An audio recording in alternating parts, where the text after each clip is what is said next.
I'm so excited to introduce Michelle. Michelle is serving at the Tribal Eco-Restoration Alliance. Michelle graduated from California State University, Monterey Bay, with a Bachelor of Arts in Environmental Studies. Their past experience includes researching remotely sensed fog distributions, conservation of California native flora, and navigating environmental participatory action research in underserved youth. So I'll pass it over to Michelle. That's me. Thank you for that introduction. Today, let's see. Let me know.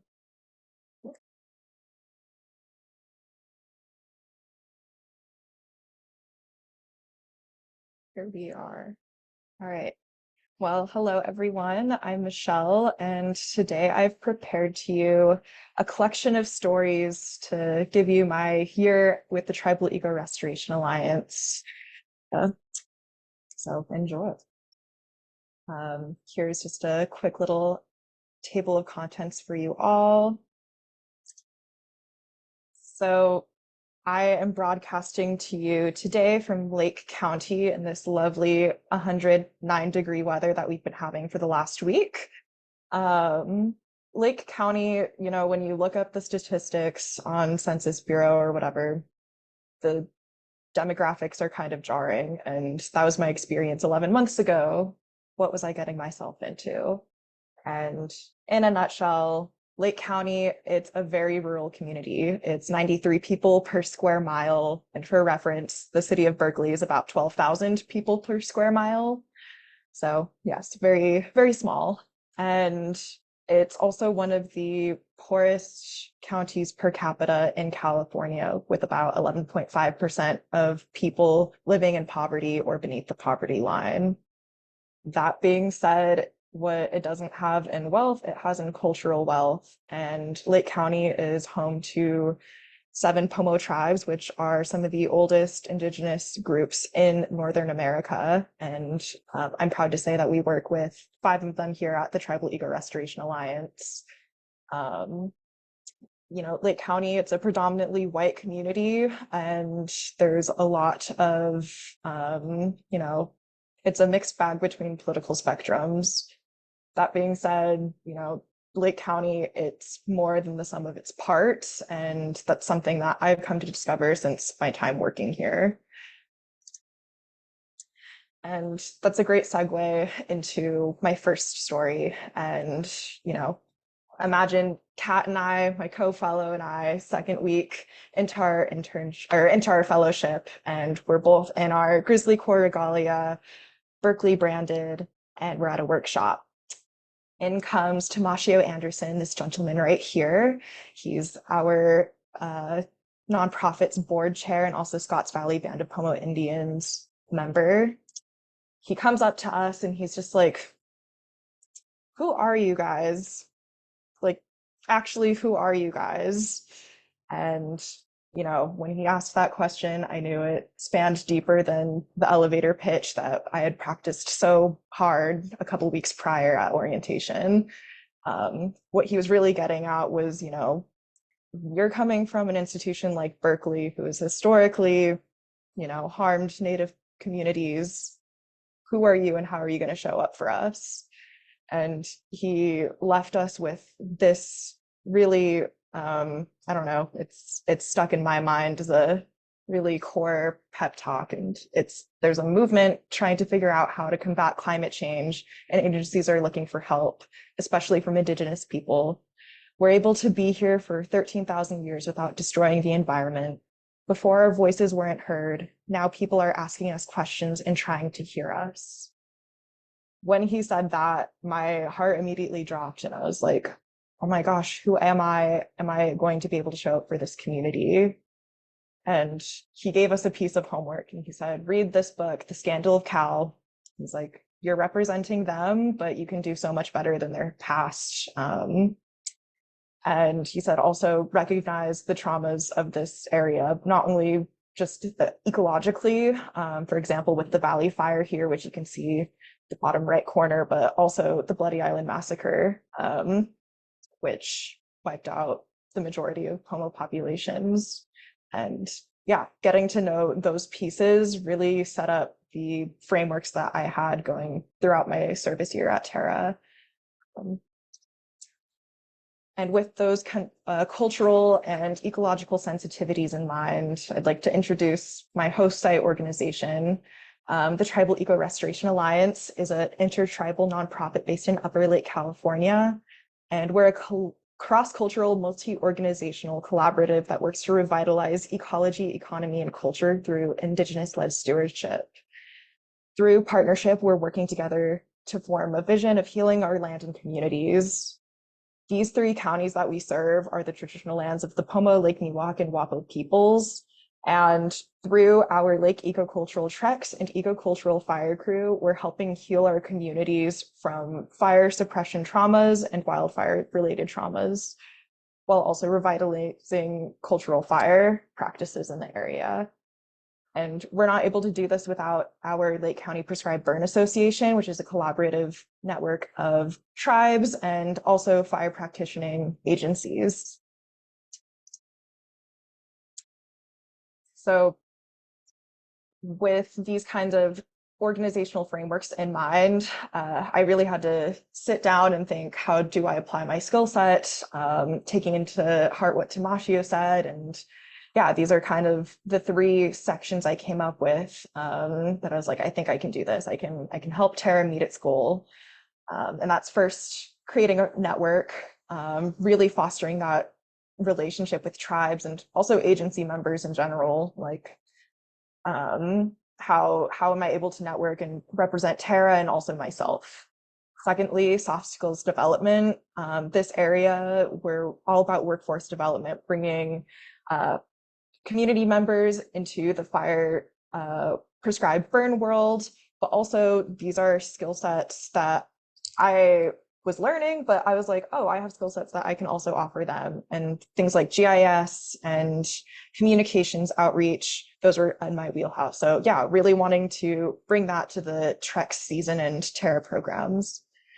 And lastly is communications and outreach. And this is really that outward facing Terra branding. Who are we as a people? How do we show ourselves to our donor base, stakeholder engagement?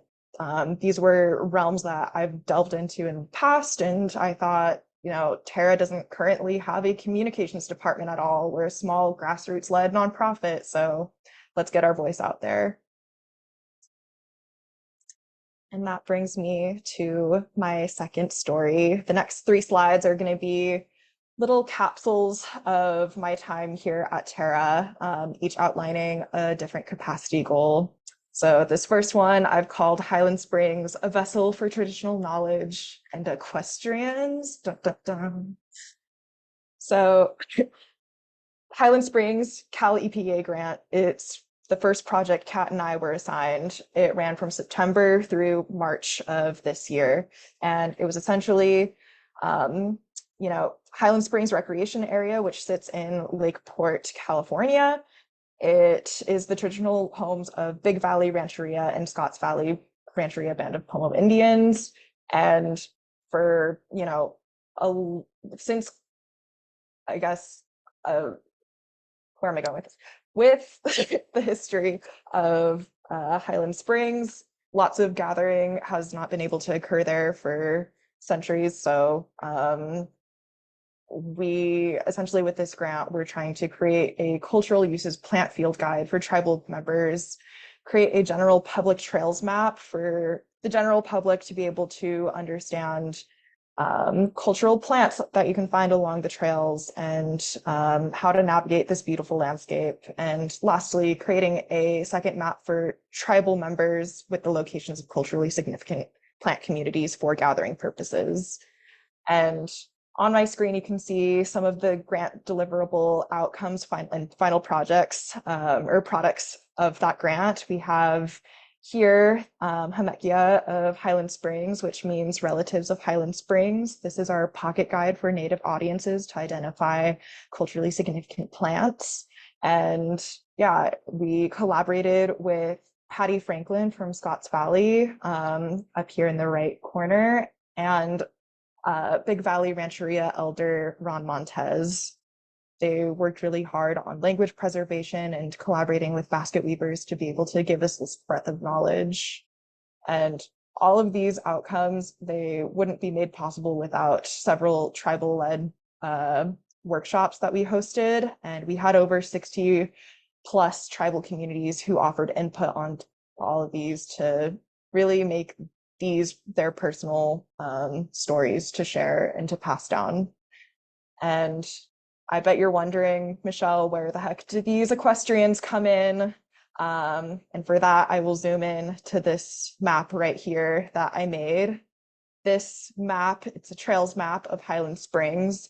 And before this grant, there wasn't any trails map. You kind of just went to Highland Springs and you followed a dirt trail, and that's just, you pick a path you land on. So I was tasked with making this trails map, and it was in collaboration with the Lake County Equestrians Club.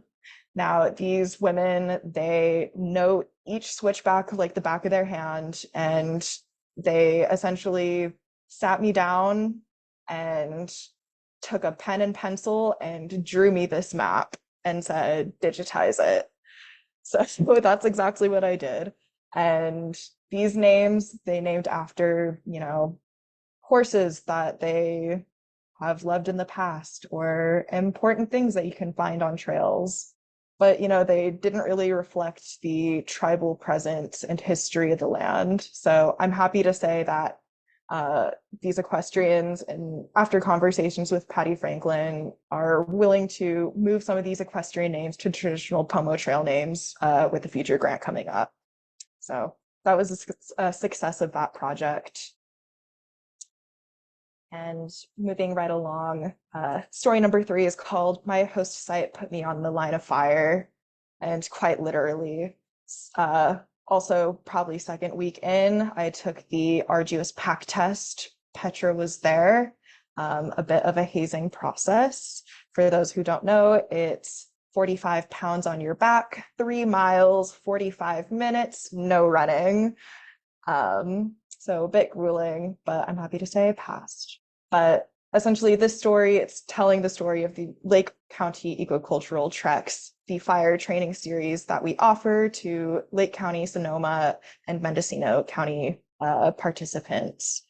And yeah, this is kind of Tara's bread and butter. And they really wanted me to be on the program side of things, really helping share what these trainings are, helping with the outreach, getting our Treks program up and running. This is only the second year we've been offering our Lake County Ecocultural Treks. So it's still very new, but our numbers are very much growing and very impressive. So this year alone, we hosted 5 training events, including our Basic 32, our leadership course, our intermediate Wildfire training, which Josh was at.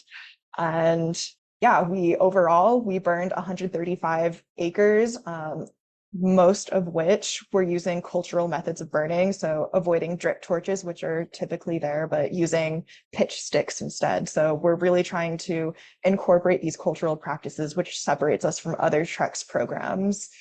And we're also happy to report that the majority of our participants in our treks are from tribal communities. And I think that was the main goal that we set out to do. And after lots of conversations and building relationships with our community members at large, yeah, we were able to make that happen.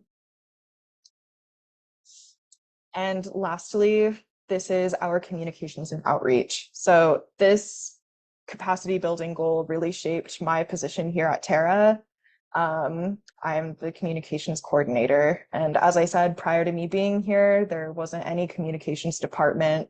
And Terra being a small nonprofit as it is, it still needs a lot of funding, and it needs resources, and it needs people to know what we're about. So I took on this goal of really putting us out there, and I'm happy to report that, our numbers are growing, and our sphere of influence in combating this dominant paradigm that we're living in. So my ultimate social media goals were to engage in the community at large with the scope of our work, redirect your audience to our website, really showing people, yeah, what we're about and learning metrics to better attract a variety of audiences. And these goals I couldn't make until I understood really what Terra was about. So this position was really formed in the second half of my service year. And I'm happy to report as well that all these goals were met. These are some numbers I frantically plugged in last night and will be reporting to my host site. So some successes and challenges. So first success is I'm happy to report that I'll be doing a second year at Terra. I'm really happy that they'll be having me back and I'll be continuing as their communications coordinator. And I was able to attend and co-host a panel at the 10th International Fire Ecology and Management Congress, which talked about barriers in the prescribed burn world. And I will continue to help with that messaging at the Clear Lake Integrated Science Symposium, where I'll be presenting with Patty Franklin once again about the history of bringing back prescribed burn to the Clear Lake lakeshore and the impacts on Thule. So very excited for that as well. And more successes. I got lots of certifications this year. I'm a firefighter type 2. I can operate a chainsaw, which is probably my biggest flex. Can drive a UTV, and I'm Cal Naturalist certified. But that's, not to say that these came without challenges. Currently, my biggest one is there's no Native representation on our communications team, which is, it's a hard thing to face, and it's something that I really want to remedy in the next service year. And developing this communications team is still an ongoing process. We're about 5 months in, and we're still trying to figure out the network and framework that we're operating under. And yeah, Terra, it's such fulfilling work, but it's a really dynamic and demanding work environment. I had many times where I had 150 hours reporting on my time cards. So next year, setting myself up for success by not taking too much on my plate and leaving room for other things and work-life balance and all. But the Terra team is unlike any other, and that's the main reason I am doing a second year. It's just such fulfilling work. And yeah, so to recall Tamashio's statement to me, like, who are you? What are you doing? I'm showing up for my community, and by establishing a place-based connection with the tribal eco-restoration in Lake County, I'm continuing to show up. And Tamashio, he finished that quote that he said to me with, I ask basket weavers what they learned working with plants and making baskets. Most of the time I get a very similar answer about what it's taught to them: respect for the land, plants, animals, and the process. That in turn has shown the individual how to respect themselves. And the music that you're listening to right now, it's kind of encapsulating that collaboration between the Terra team.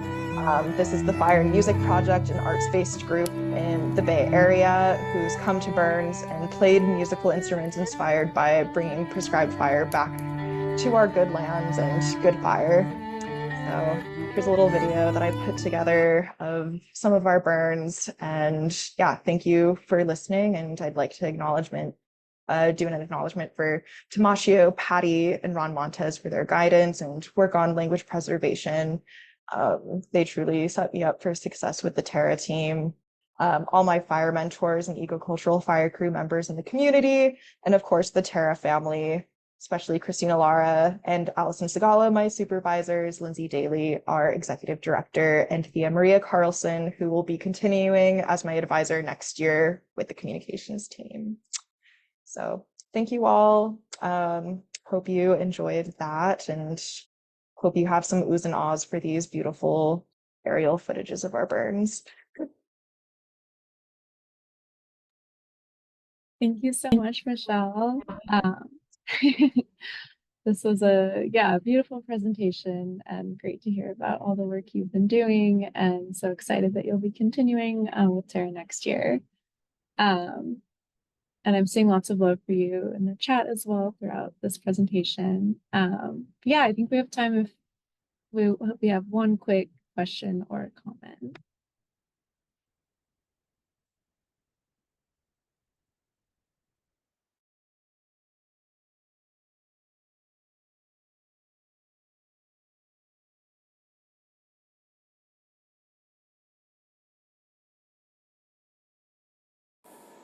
I have a quick question. Yeah.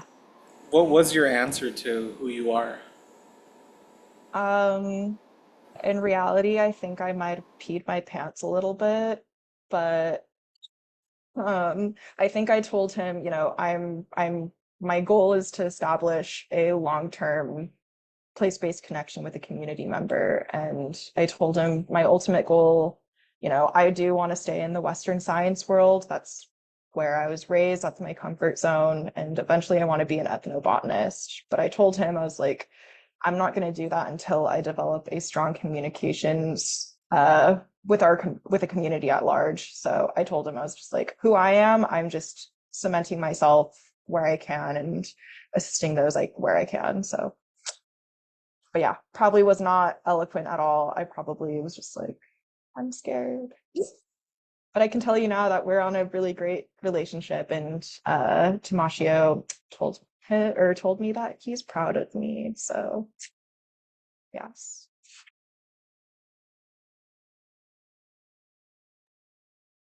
To hear. Well, thank you so much, Michelle. And yeah, excited to hear about everything next year as well. Thanks so much, everyone.